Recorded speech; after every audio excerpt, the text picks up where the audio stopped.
जिंदाबाद जिंदाबाद। अभी तो ये अंगड़ाई है, आगे और लड़ाई है। अभी तो ये अंगड़ाई है।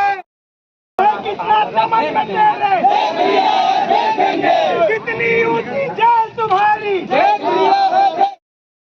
जिंदाबाद। संघर्ष हमारा नारा है, हम अपना अधिकार मांगते, नहीं किसी से भीख मांगते। माता माता की, भारत माता की। जय। हम सभी अपने अपने क्षेत्र की, कोई यहाँ पर पूरे कवर्धा जिले परिसरों में उन हजारों विद्यार्थियों की समस्याएं, अपने जनजाति भाइयों की समस्याओं को लेकर यहाँ पर अपने जिला के प्रतिनिधि, अपने जिला के प्रशासनिक प्रतिनिधि कलेक्टर सर को अपने समस्याओं से अवगत कराने आए हुए हैं। ऐसा नहीं है मित्रों कि हमारे क्षेत्र में जो, चाहे वो जनप्रतिनिधि हो, चाहे वो प्रशासनिक प्रतिनिधि हो, उन प्रशासनिक प्रतिनिधियों और जनप्रतिनिधियों के माध्यम से हमने अपने क्षेत्र की समस्याओं को अवगत कराने का प्रयास नहीं किया।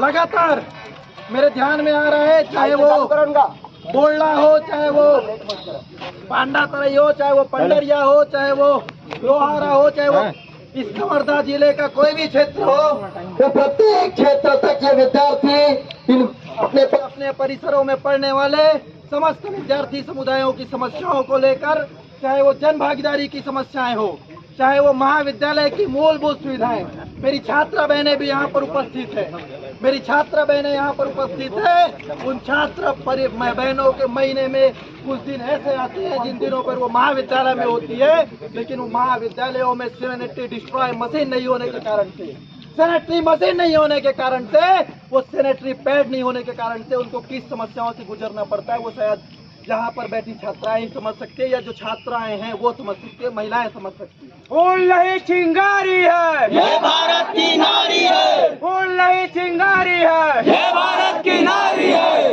मित्रों, इस कवर्धा जिला पर प्रकृति का एक अद्भुत सौंदर्य हम सभी को देखने को मिलता है, और उस प्रकृति के गोद में, प्रकृति के पूजक के रूप में इस कवर्धा जिले के अधिकांश क्षेत्रों में मेरे जनजाति भाइयों का निवास भी होता है।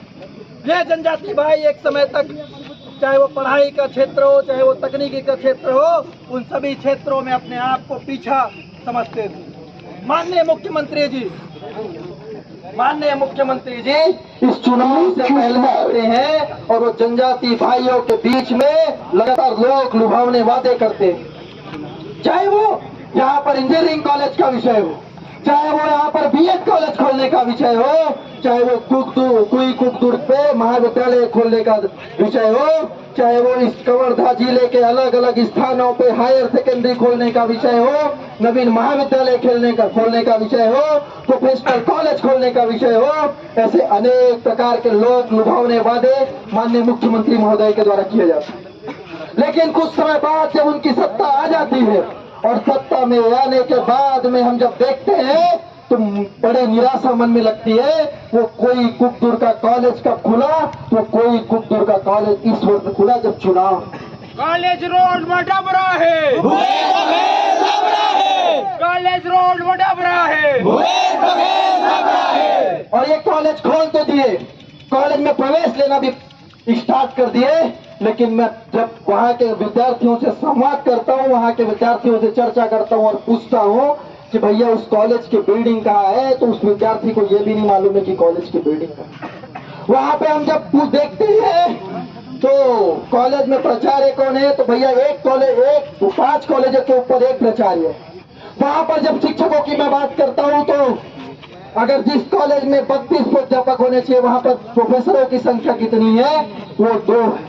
और मेरे को ये लगता है कि ये केवल कोई कुकदुर का विषय नहीं है, ये जब ये पीजी कॉलेज कवर्धा का भी विषय है, ये पांडा तरी कॉलेज का विषय भी है।